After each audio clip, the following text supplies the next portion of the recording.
சமத்துவம் பெறுதலில் வந்து first of பார்த்தாச்சு. இதில் வந்து பாரபட்சம்னா என்னது, அது உருவாரக்கு என்னென்ன ரீசன்ஸ் அந்த மாதிரி கொடுத்துருக்காங்க. ஸோ கொஸ்டின் ஏரியா ஒன்றுமே இல்லை, நேராக அந்த பாக்ஸுக்கு வந்துருங்க. தென்னாப்பிரிக்காவோட முன்னாள் அதிபரான நெல்சன் மண்டேலோ அவர்கள் வந்து 27 வருஷம் சிறை வாழ்க்கைக்கு அப்புறமா 1990ஆம் ஆண்டு விடுதலையானார்.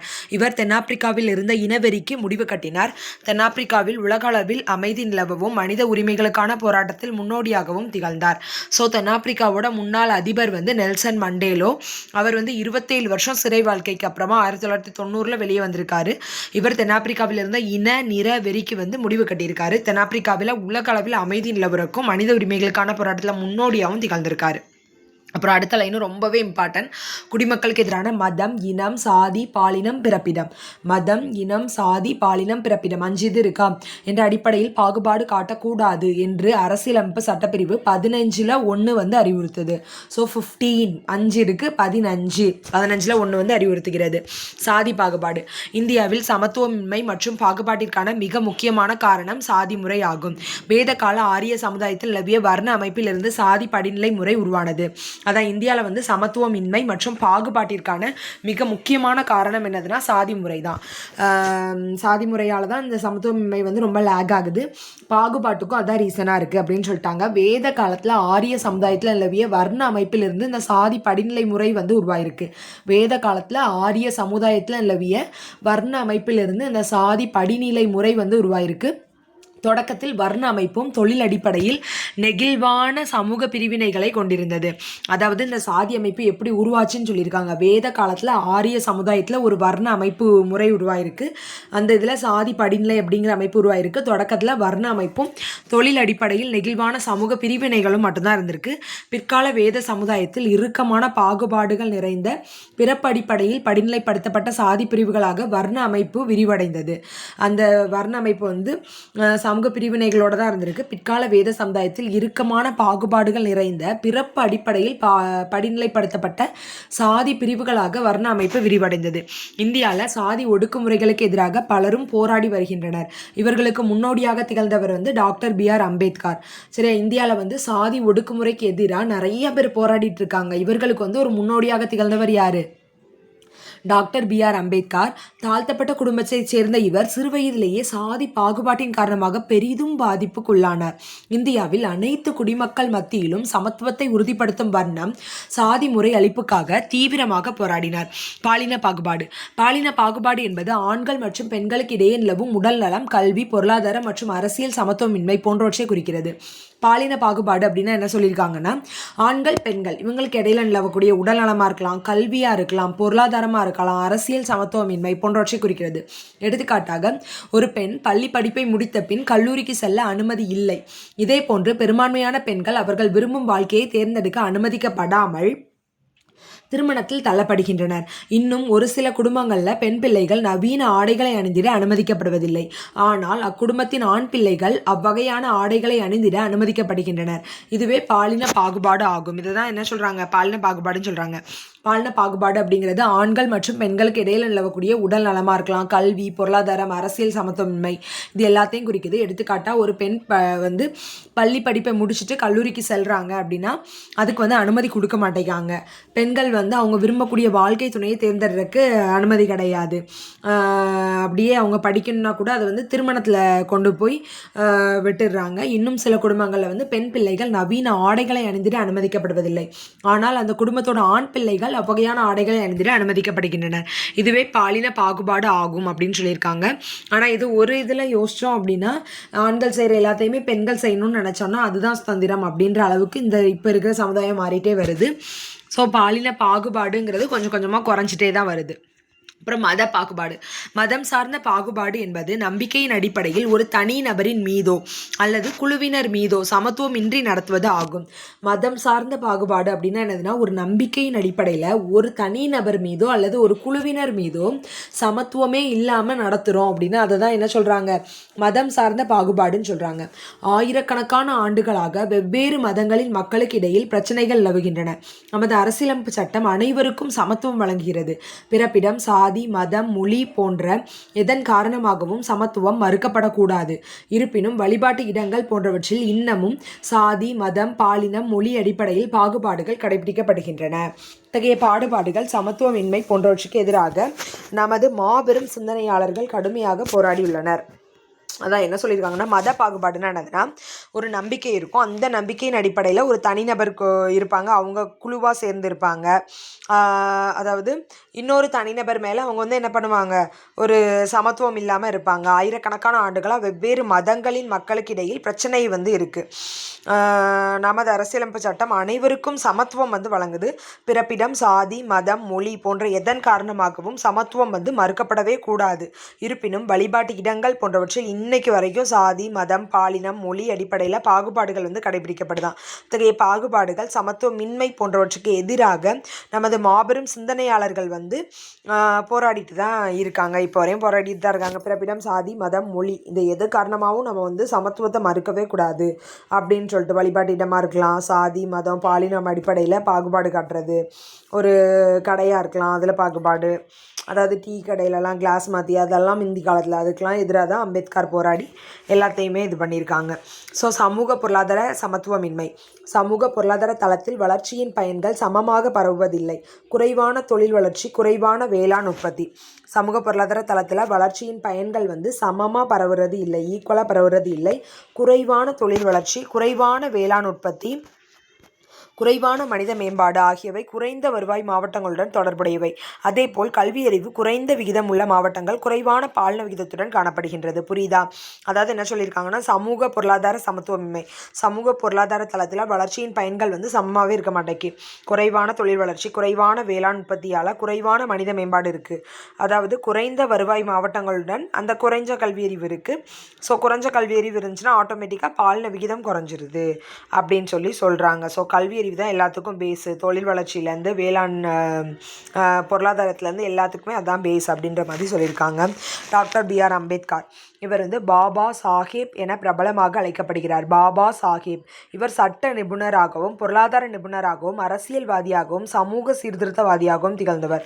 இவர் ஒரு சட்ட நிபுணர், ஒரு பொருளாதார நிபுணர், ஒரு அரசியல்வாதி, சமூக சீர்திருத்தவாதியாகவும் இருந்திருக்காரு. இவர் 1915 MA பட்டம் பெற்றிருக்கார். 1915 MA பட்டத்தை பெற்றார். பின்னர் 1927 கொலம்பியா பல்கலைக்கழகத்தில் PhD பட்டத்தை பெற்றார். 1915 வந்து MA பட்டத்தை பெற்றிருக்காரு. பின்னர் 1927 வந்து கொலம்பியா பல்கலைக்கழகத்தில் PhD பட்டம் பெற்றிருக்காரு. 1915 MA, அப்புறம் 1927 வந்து கொலம்பியா பல்கலைக்கழகத்தில் PhD பட்டம் பெற்றிருக்காரு. சரியா? 1915 MA, 1927 வந்து கொலம்பியா பல்கலைக்கழகத்தில் PhD பட்டம் வந்து பெற்றிருக்காரு. ஸோ PhD பட்டம் எந்த இடத்துல பெற்றாருன்னா கொலம்பியா பல்கலைக்கழகம். PhD படித்தா ரொம்ப குழம்பிடுவோம் போல். கொலம்பியா பல்கலைக்கழகத்தில் தான் போய் 1927 47 சுதந்திரம், அதுக்கு 20 வருஷத்துக்கு முன்னாடி என்ன வாங்கியிருக்காரு, PhD பட்டம் பெற்றிருக்காரு. 1915 வந்து MA பட்டம் பெற்றிருக்காரு. அதன் முன்னர் லண்டன் பொருளாதார பள்ளியில் DSc பட்டத்தையும் பெற்றிருந்தார். அதன் முன்னர் லண்டன் பொருளாதார பள்ளியில் என்ன வாங்கியிருக்காரு, DSc அப்படிங்கிற பட்டம் வந்து பெற்றிருந்தார். இவர் அரசியலமைப்பு நிர்ணய சபையின் வரைவு குழுவின் தலைவராக இருந்தார். எனவே இவர் இந்திய அரசியலமைப்பின் தந்தையாக கருதப்படுகிறார். இவர் அரசியலமைப்பு நிர்ணய சபையின் வரைவு குழுவின் தலைவராக இருக்காரு. எனவே இவர் இந்திய அரசியலமைப்பின் தந்தை அப்படின்னு கருதப்படுறார். இவர் அரசியலமைப்பு நிர்ணய சபையோட வரைவு குழுவோட தலைவராக இருக்காரு. சரியா? எனவே இவர் அரசியலமைப்பின் தந்தையாக கருதப்படுகிறார். இவர் சுதந்திர இந்தியாவின் முதல் சட்ட அமைச்சராக பணியாற்றினார்.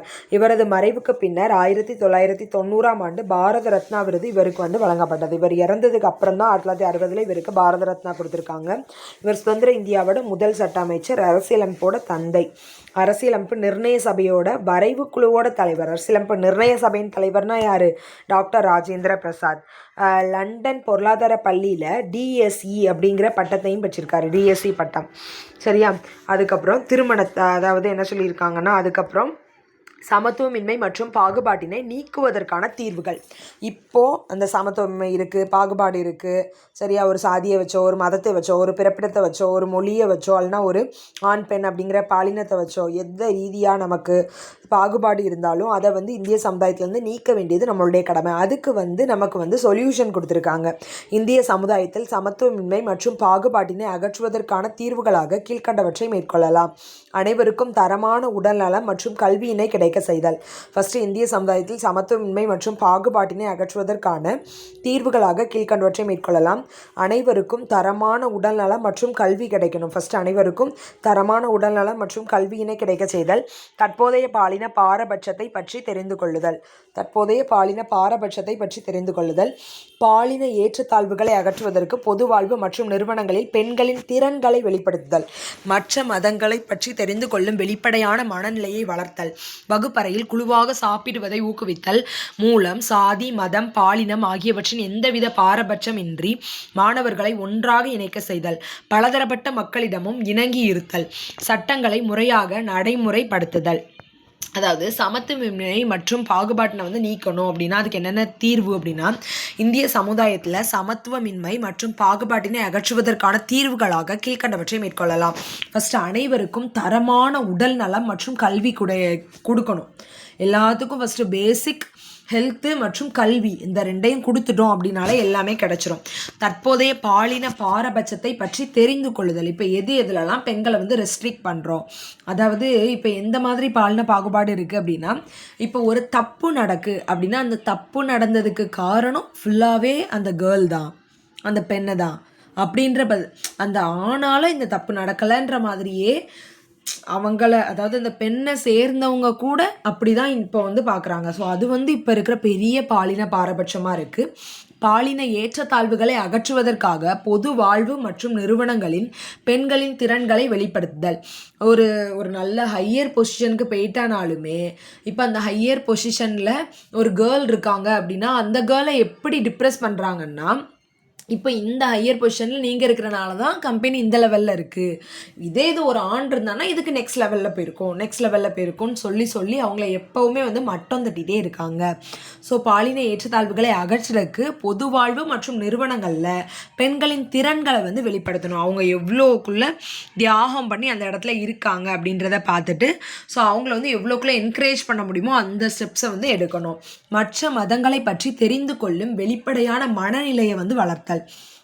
அதாவது இப்போ நம்ம என்னதான் இருந்தாலும் எந்த மதமாக இருந்தாலும் மற்ற மதங்களை பற்றி நமக்கு ஒரு நாலேஜ் வேணும், பேசிக் நாலேஜ். அதாவது இப்போ கிறிஸ்டியனிசமும் ஒரு முஸ்லீமும் வந்து பேசிக் வந்து ஒன்றா இருக்கும்னு சொல்லுவாங்க இல்லையா, அந்த மாதிரி ஹிந்துயிசம் வந்து எதோட பேசிக்லேருந்து வராங்க, மற்ற சமணம்னா என்னது, பௌத்தம்னா என்னது அப்படிங்கிற அந்த ஐடியா வந்து நமக்கு வந்து வேணும் அப்படின்னு சொல்கிறாங்க. வகுப்பறையில் குழுவாக சாப்பிடுவதை ஊக்குவித்தல் மூலம் சாதி, மதம், பாலினம் ஆகியவற்றின் எந்தவித பாரபட்சமும் இன்றி மாணவர்களை ஒன்றாக இணைக்க செய்தல். ஒரு வகுப்பறையில் வந்து குழுவாக சாப்பிட்றதை வந்து ஊக்குவிக்கணும். அதன் மூலமாக சாதி, மதம், பாலினம் ஆகியவற்றின் எந்தவித பாரபட்சமும் இன்றி மாணவர்களை ஒன்றாக இணைக்க செய்தல். சாதி, மதம், பாலினம் இந்த இது மூலமாக எந்தவித பாரபட்சமே காமிக்கக்கூடாது. மாணவர்களை வந்து மொத்தமாக உட்கார வச்சு மொத்தமாக சாப்பிட்ற ஊக்குவிக்கணும். விளாட எல்லாத்துக்குமே வந்து பிரிவினையில் வந்து அகற்றலுக்கு ஸ்டூடெண்ட்ஸ் மத்தியில் பேஸ் போடணும்னு சொல்கிறாங்க. பலதரப்பட்ட மக்களிடமும் இணங்கி இருத்தல். சட்டங்களை முறையாக நடைமுறைப்படுத்தல். பலதரப்பட்ட மக்களிடமும் இணங்கி இருத்தல், எல்லா மக்கள்கிட்டையும் இணங்கி இருத்தல். சட்டங்களை முறையாக நடைமுறைப்படுத்தல். எழுத்தறிவு விகிதம் 2011 ஆண்டு கணக்கெடுப்பு. அதிகம்னு என்னது, குறைவு என்னது அப்படின்னு சொல்லி கொடுத்துருக்காங்க. ஸோ எழுத்தறிவு விகிதம் 2011 படி மாவட்டத்தோட பெயர் பார்த்தோம்னா கன்னியாகுமரியில் வந்து 92.14%. சென்னை வந்து 90.33%. தூத்துக்குடி 86.52%. நீலகிரி வந்து 85.65%. அதான் எழுத்தறிவு விகிதத்தில் டாப் மோஸ்ட் பொசிஷனில் இருக்கிற ஒரு 4 டிஸ்ட்ரிக்ட் கொடுத்துருக்காங்க. ஃபஸ்ட்டு வந்து கன்னியாகுமரி இருக்குது, செகண்ட் வந்து சென்னை, மூணாவது வந்து தூத்துக்குடி, நாலாவது வந்து நீலகிரி அப்படின்னு சொல்லி ஃபர்ஸ்ட் 4 பொசிஷனில் இருக்கக்கூடிய பர்சன்டேஜ் படி கொடுத்துட்டாங்க. இது நமக்கு அரேஞ்ச்மெண்ட்ஸ் தான் கேட்பாங்க. ஸோ விகிதம் பெருசாக இல்லை. கன்னியாகுமரி வந்து 92%, சென்னை வந்து 90%, தூத்துக்குடி வந்து 87%, நீலகிரி வந்து 86%. அதுக்கப்புறமா குறைவான மாவட்டங்கள், குறைவில் இருக்கிறதுலே லாஸ்ட் இருக்கிறது என்னதுன்னா தர்மபுரி. சரியா, தர்மம் பண்ணிக்கிட்டே இருக்காங்க, எழுத்தறிவை தர்மம் பண்ணிகிட்டு இருக்காங்க. ஸோ அவங்க லாஸ்ட்டில் இருக்காங்க. அப்புறமா அரியலூருக்கு அப்புறமா விழுப்புரம்க்கு அப்புறமா கிருஷ்ணகிரி. ஸோ தருமபுரி, அரியலூர், விழுப்புரம், கிருஷ்ணகிரி. தருமபுரி வந்து 65%, அரியலூர் வந்து 72%, விழுப்புரம் வந்து 72%, விழுப்புரம் 72%, கிருஷ்ணகிரி 72%. ஸோ தருமபுரி தான் இருக்கிறதுலே லாஸ்ட்டு. அதுக்கப்புறமா அரியலூர், விழுப்புரம், கிருஷ்ணகிரி. சரியா? பாலின விகிதம் 2011ஆம் ஆண்டு கணக்கெடுப்பு தலா 1000 ஆண்களுக்கு நிகரான பெண்களின் எண்ணிக்கை. பாலின விகிதம் 2011 கணக்கெடுப்பு படி தலா 1000 ஆண்களுக்கு நிகரான பெண்களின் எண்ணிக்கை வந்து அதிகமாக இருக்கிறது எங்களான்னா நீலகிரியில் தான் 1041 பேர் இருக்காங்க. தஞ்சாவூரில் பார்த்தோன்னா 1031 பேர் தான் இருக்காங்க. தஞ்சாவூரில் 1031, நாகப்பட்டினமில் 1025, தூத்துக்குடி மற்றும் திருநெல்வேலியில் வந்து 1024 தான் இருக்காங்க. ஸோ நீலகிரியில் வந்து 1041, தஞ்சாவூரில் 1031, நாகப்பட்டினமில் 1025, தூத்துக்குடி மற்றும் திருநெல்வேலியில் வந்து 1024 தான் இருக்காங்க. 1024. அடுத்து தருமபுரி, அதாவது இருக்கிறதுலே கம்மியானது 1041, 1031, 1025, 1024 தூத்துக்குடி மற்றும் திருநெல்வேலியில்.